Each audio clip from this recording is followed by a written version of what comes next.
Bom dia! Hoje nós trataremos da filosofia da linguagem. Averiguaremos as questões que se referem à linguagem, aos símbolos na filosofia. No entanto, na aula passada, nós concluímos com uma pergunta. O fundamento da pergunta residia no seguinte: quando nós nascemos, encontramos já todos os significados, todos os padrões de comportamento, de fala, de jeito de ser, de criar cultura definidos. Então, o que ainda sobra para a individualidade? E aí, a resposta a essa pergunta passará inicialmente pela filosofia de Martin Heidegger. Não nos esqueçamos que ainda estamos dentro da questão da natureza e da cultura. Só daqui a pouquinho é que nós entraremos, de fato, na questão da linguagem. Pois bem, Heidegger dizia, para resumir, que nós não temos esta possibilidade de intervir como indivíduos únicos. O que significa o quê? Que o nosso jeito de ser, nosso jeito de pensar, nossa maneira de vestir, de comer, etc., é tudo feito na base da imitação. Este é o fenômeno da massificação. Então, aqui não há espaço para expressões da individualidade. Esta seria a resposta definitiva a essa questão? Não. Porque, se por um lado isto é real, nós nascemos, os sistemas de significações já estão postos, não questionamos a veracidade disso. Por outro lado, a nossa existência social é o espaço dentro do qual nós criamos novidades. E estas novidades, às vezes, inclusive, chegam a interferir na cultura. Então, estes símbolos que já são dados quando nós nascemos, ou melhor, nós já os encontramos ao nascer, nós muitas e muitas vezes os modificamos. Se você quer um exemplo, a festa junina daria muito bem, cairia muito bem para exemplificar. Porque não é que houve, digamos assim, uma mudança da festa no sentido de ela não existir e depois existir ou vice-versa. Ela vai existindo com o passar do tempo, mas a maneira de existir, a maneira de se vestir, as músicas, um monte de coisas vão se modificando. Se você for fazer um estudo mais profundo sobre isso, vai terminar constatando o seguinte: basicamente, tudo o que nós temos hoje já teve um outro formato em um dado momento anterior. Então, as mudanças ocorrem sim. E elas ocorrem graças à expressão de nossas individualidades. Há, portanto, espaço, sim, para estas expressões. Bom, vamos seguir agora dentro de uma última colocação deste assunto da natureza e da cultura, que é uma questão referente à contemporaneidade, à sociedade pós-industrial. Como é que ela se caracteriza? Quais são os novos rumos para os quais ela aponta? Ela se caracteriza por apresentar uma volatilidade. É muito volátil. É muito tênue. Os padrões de comportamento são muito tênues. Eles não se seguram durante muito tempo. Mudam com muita velocidade. E isto é o oposto do que ocorria nas sociedades tradicionais, onde os hábitos eram fixados de maneira duradoura e a vida da pessoa corria inteira de maneira padronizada, e isso, inclusive, terminava se aplicando aos descendentes. Ok? Para fechar, digamos que estas mudanças que ocorrem na sociedade contemporânea, elas foram, digamos assim, mormente esboçadas e vivenciadas a partir dos anos 60. Principalmente movimentos como os que estavam presentes no Festival de Woodstock e o próprio movimento hippie, que era nascente, mas já muito forte nesse momento, serão assim os capitães desse novo direcionamento da sociedade. E o que seria esse novo direcionamento? Um direcionamento para a não aceitação dos padrões estabelecidos, dos valores postos, e um questionamento eterno a tudo aquilo. Esses questionamentos se deram, as mudanças vieram, e hoje, repito, a grande característica dela é que elas ocorrem com uma frequência que nós praticamente nem temos mais condição de acompanhar. Leituras boas. Eu já até falei a vocês sobre elas, mas vou repetir. Leituras boas para vocês terem uma boa ideia sobre essas mudanças ou sobre a atual foto da sociedade contemporânea são as obras de Zygmunt Bauman. Qualquer um dos livros dele que fale de qualquer coisa líquida, por exemplo, Modernidade Líquida, Amor Líquido, cada um desses livros, tem outros lá, cujos nomes agora me fogem, mas que tem sempre líquido no fim. Qualquer livro desses mostra a maneira como a sociedade se apresenta hoje.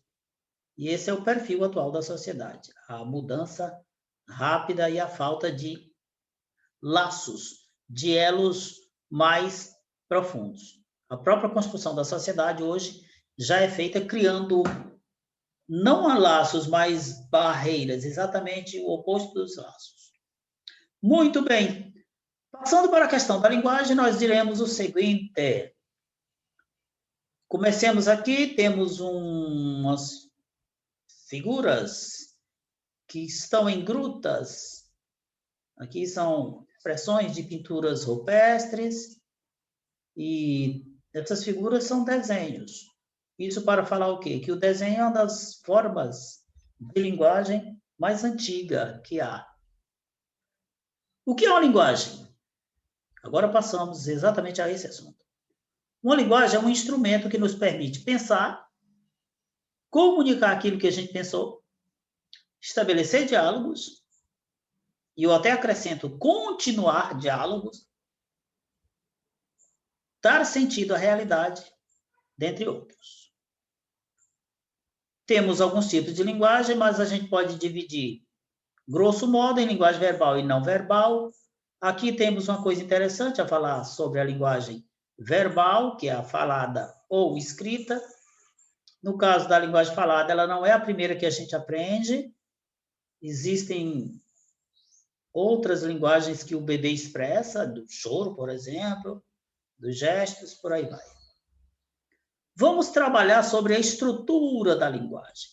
Toda linguagem tem uma estrutura e essa estrutura se compõe por signos. O que são signos?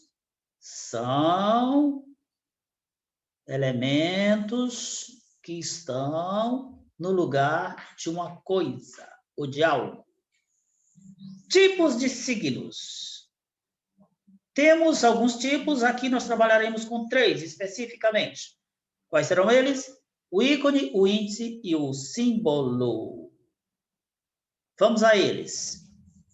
Tanto um quanto os outros, o que os diferenciam, o que os tornam próprios, é o tipo de relação que eles estabelecem entre o símbolo e aquilo que o símbolo simboliza.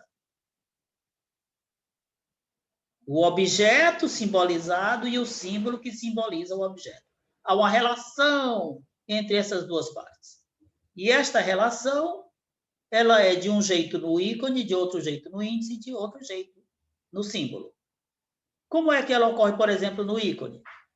Ela ocorre por semelhança. O ícone representa o objeto segundo a semelhança. Até na própria linguagem da informática, vocês percebem isso muito tranquilo. Os ícones, eles já remetem aquilo que eles representam.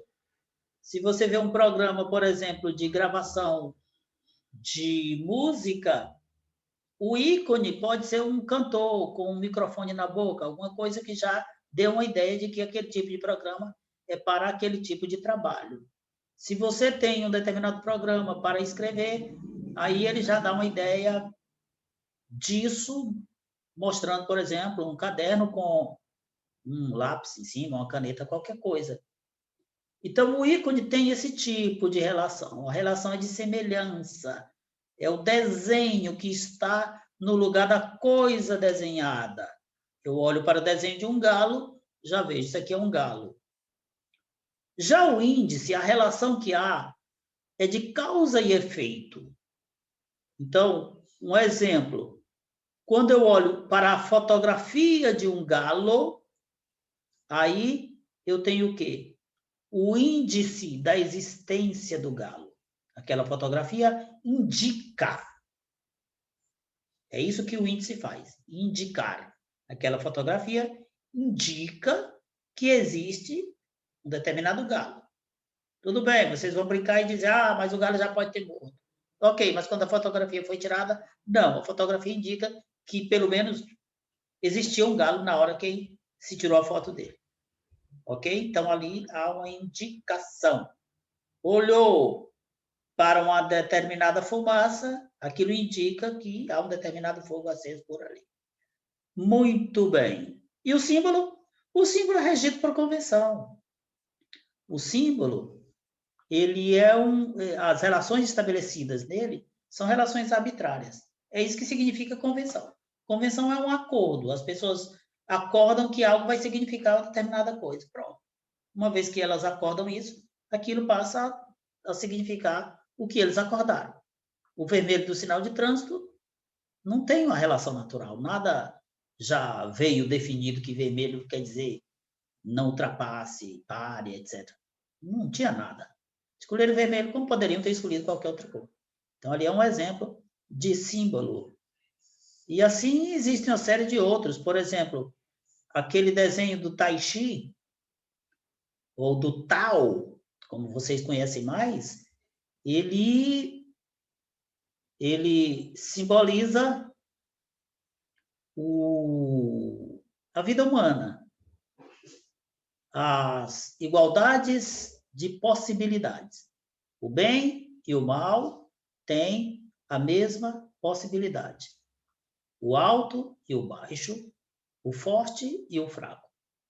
Então, os opostos estão postos ali como tendo todos a mesma possibilidade de ocorrência na vida. O que vai definir se um ocorrerá mais do que o outro será ou serão as suas escolhas pessoais. Muito bem. Nós diremos ainda sobre a linguagem, alguma coisinha sobre os elementos da linguagem. Primeira coisa, só o ser humano é capaz de estabelecer signos arbitrários. Os outros signos, o índice e o ícone, a gente pode detectar na prática dos animais, mas o símbolo só o homem pode. Então, quando nós dizemos que o mundo humano é simbólico, é porque o ser humano é cheio desse tipo de coisas, de fazer acordos, fazer convenções indicando isso aqui significa aquilo. A aliança na mão esquerda significa que é casado.